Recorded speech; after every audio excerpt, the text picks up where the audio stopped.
ठीक है बेटा, आज हम स्टार्ट करते हैं क्लास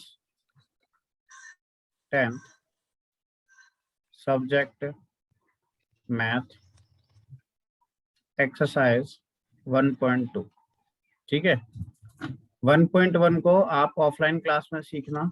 ठीक है, ऑफलाइन क्लास में मैं सिखाऊंगा, लेकिन हम जो स्टार्ट करें 1.2। और 1.2 में जो पहला क्वेश्चन है वो मैं आपको एक पहला क्वेश्चन समझाऊंगा, बाकी के क्वेश्चन जो है वो आप सॉल्व करने की कोशिश करना। पहला क्वेश्चन बोला है कि जो हमें निम्नलिखित जितनी भी संख्याएं दी गई हैं, निम्नलिखित संख्याओं के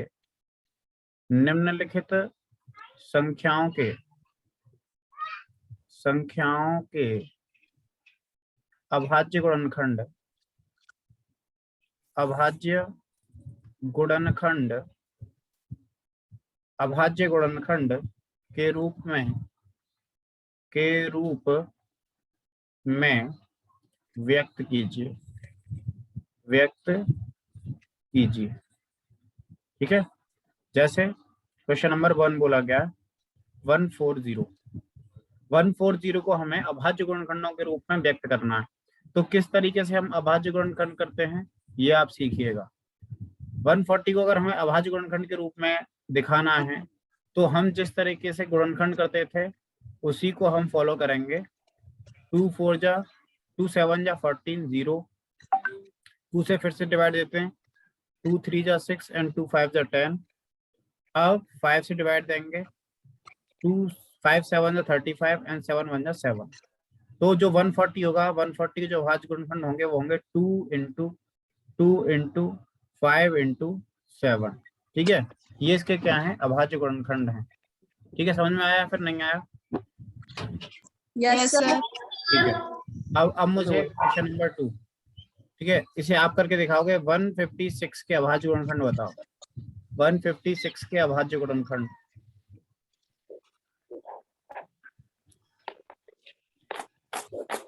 मर गई 2 into 3 into 13।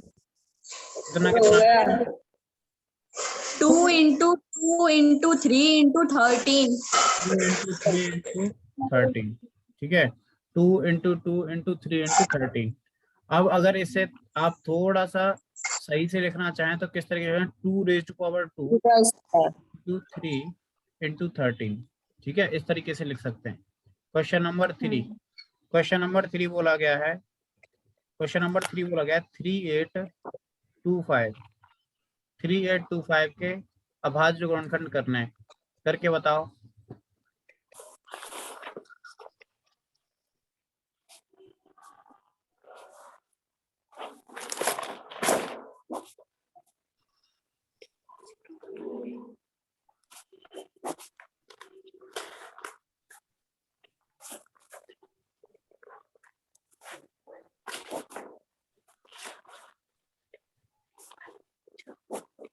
Sir 3 into 3 into 5 into 5 into 17।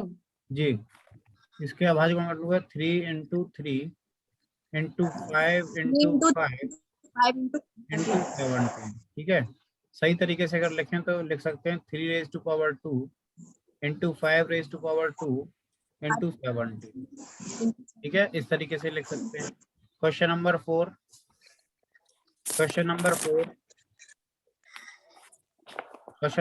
है 5005। 5005।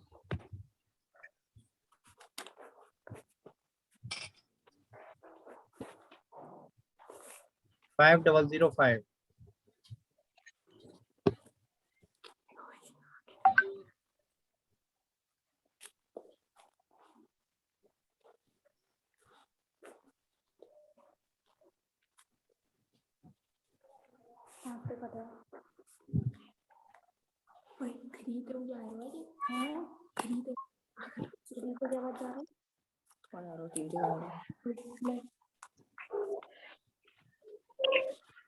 सर इसका होगा 5 into 7 into 11 into 13। जी, 5 into 7 into 11 11 into into 13। ठीक है, ये इसके अभाज्य गुणनखंड होंगे। ठीक है बेटा। Yes sir. अच्छा, ये एक नंबर आप हमेशा ध्यान रखना। एक नंबर आप हमेशा ध्यान रखना 7429, ठीक है, 7429 ये आपका नेक्स्ट क्वेश्चन है।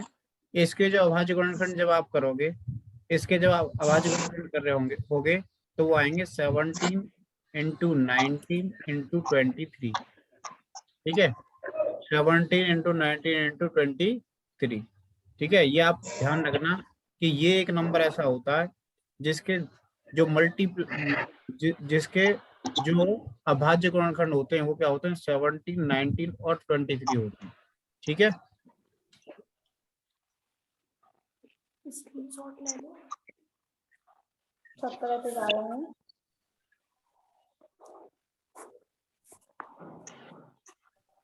यहाँ को तो 10 मिनट है।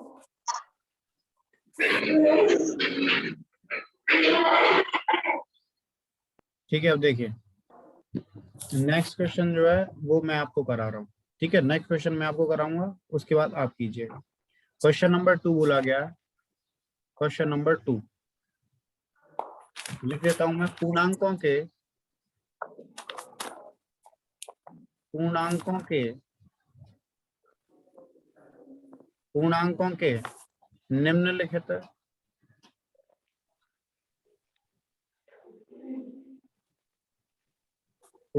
के निम्नलिखित युग्मों के लासा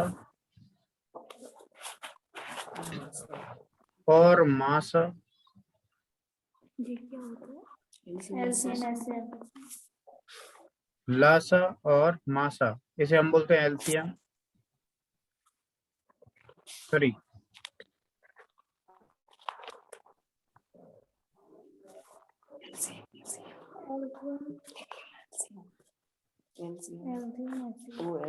एलसीएम और एचसीएफ, ठीक है। लासा और मासा ज्ञात कीजिए।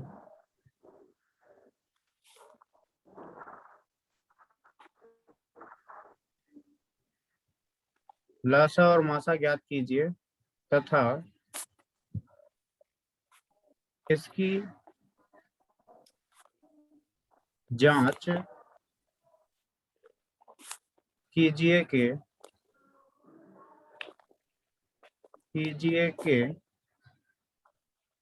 दो संख्याओं का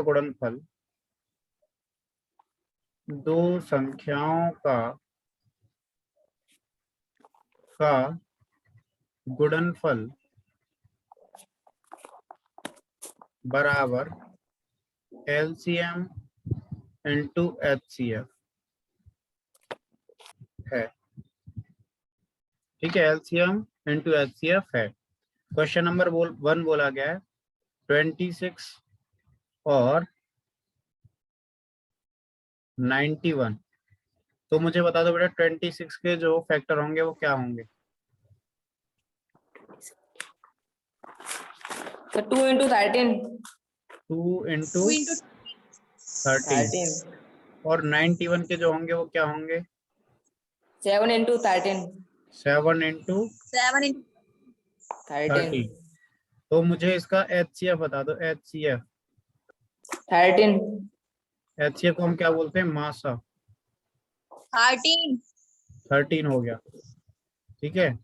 और एलसीएम बता दो। लासा हो जाएगा इसका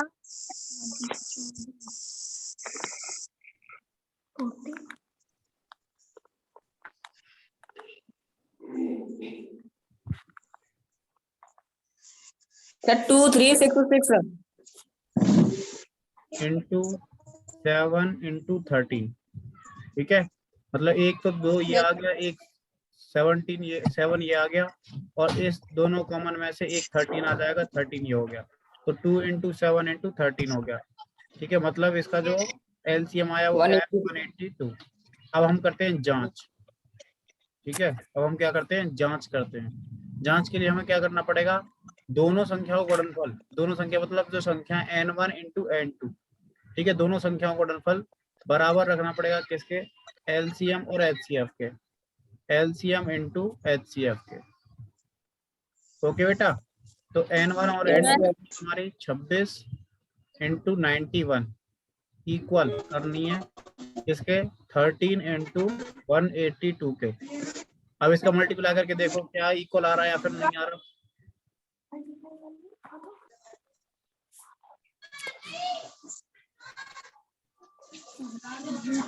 सर ये आपने HCF कैसे किया है? HCF मतलब मासा करना है बेटा। मासा आपको लेना है कॉमन जो टर्म होती है, जो कॉमन। भाई 2 गुना 13 और 7 गुना 13 में कॉमन क्या है? 13 है ना, तो वही हमने लिया है मासा। ये इसका मासा है। हाँ आ गया। ये कितना आया बेटा?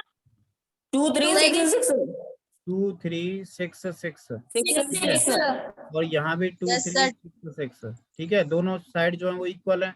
लेफ्ट हैंड साइड, लेफ्ट और right hand hand side equal right hand side. ठीक है, इति सिद्धम, इति सिद्धम। ओके ओके बेटा, यस सर नेक्स्ट क्वेश्चन पे चलें। Yes sir.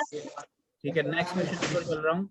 नेक्स्ट क्वेश्चन बोला गया है क्वेश्चन नंबर 2, 510 और 92। 510 और 92 सेम प्रोसेस, वही प्रोसेस आपको फॉलो करनी है, फॉलो करनी है same process, follow same process.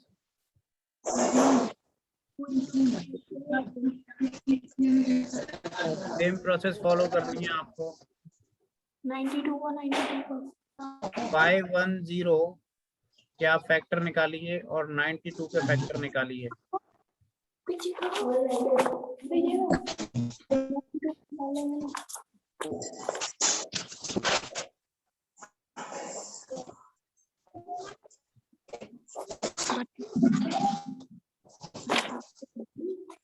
Sir हो गए।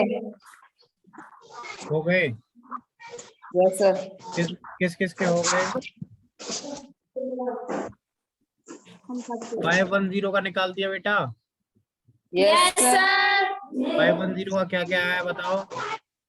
2 into 3 into 5 into 17 2 into 3 into 5 into 17।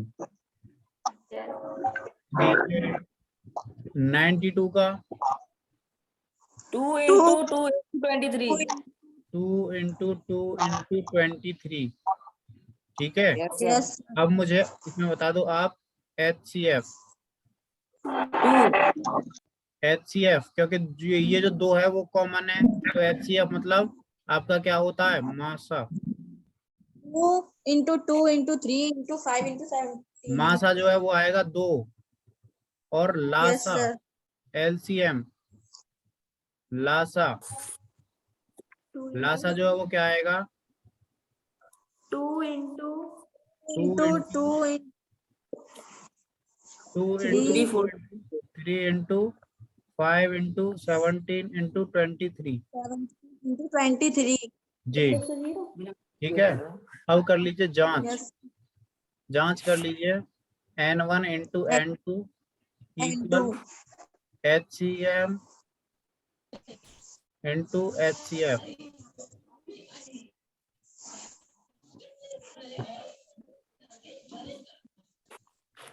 LCM into HCF करिए।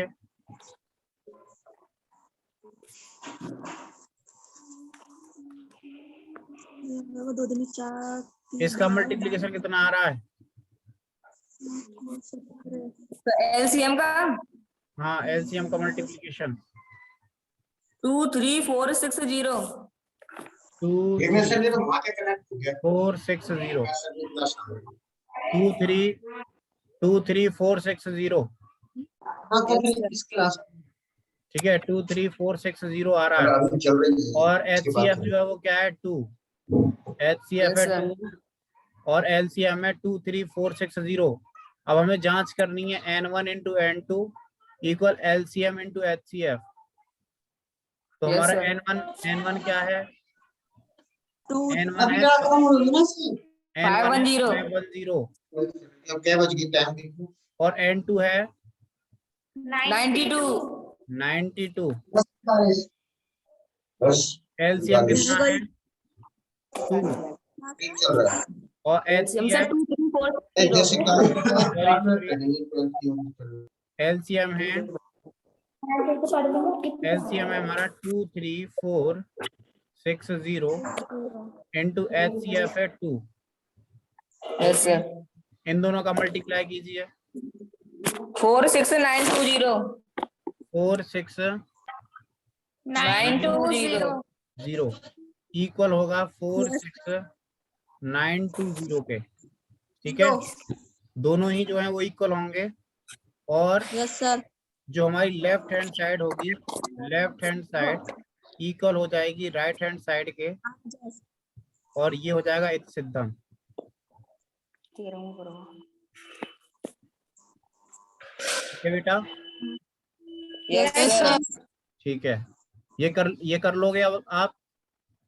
यस सर मैं क्वेश्चन दे दूं आपको, यस सर होमवर्क के लिए क्वेश्चंस हैं। ठीक है, Yes, होमवर्क sir. के लिए होमवर्क के लिए क्वेश्चन है 336 और 336 और 54।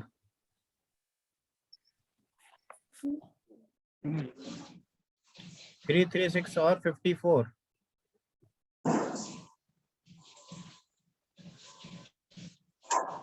ठीक है, ये आपका होमवर्क है। Okay, yes sir.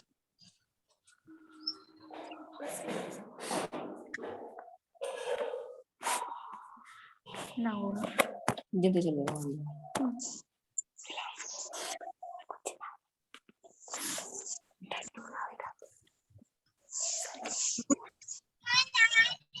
पढ़ी तो मदद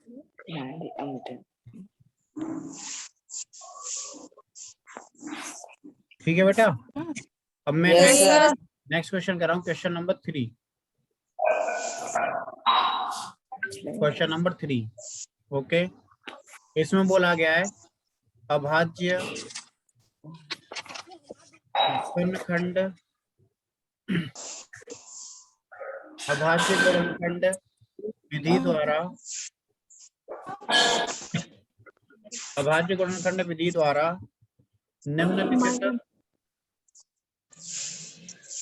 निम्नलिखित पूर्णांकों के LCM और HCF ज्ञात करो। ठीक है बेटा, क्वेश्चन नंबर 1 बोला है 12, 15 और 21 और 21।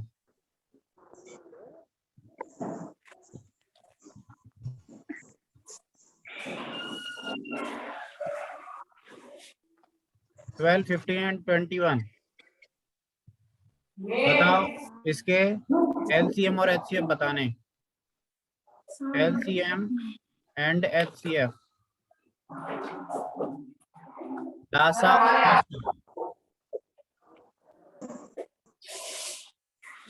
लासा और मासा ज्ञात करने हैं।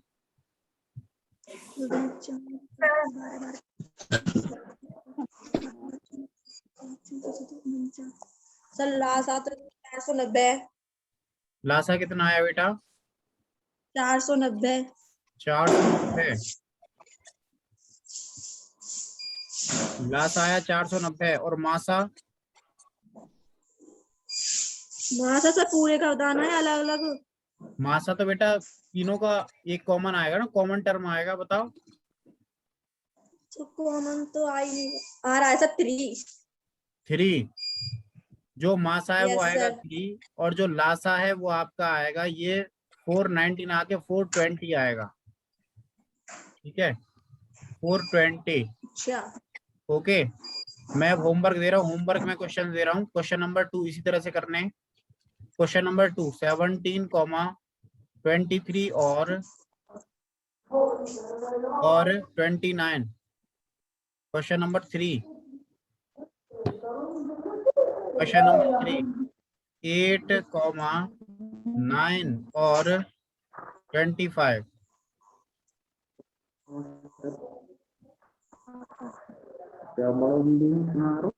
ठीक है बेटा, यस सर। कर लोगे? Yes yes sir. सर कर लेंगे। जो मैंने बताया उसमें कोई प्रॉब्लम तो नहीं है? नो सर नहीं है। ठीक है, नहीं है सर। एक क्वेश्चन और दे रहा हूँ, ठीक है, उसे आप होमवर्क में करने की कोशिश करना। क्वेश्चन नंबर 4, क्वेश्चन नंबर 4 देखो, HCF दिया हुआ है 306, 657 का, इक्वल दिया हुआ 9। ठीक है, दिया है, ये जो है दिया है। एलसीएम में इसका एलसीएम निकालना है, याद करो। Yes sir. ठीक है बेटा, यस सर। ये क्वेश्चन नोट कर लो और इसे होमवर्क में करना है। Yes okay, sir. इसके बाद मैं आपको कल बताऊंगा इससे आगे, और आज के लिए इतना ही हम रखते हैं।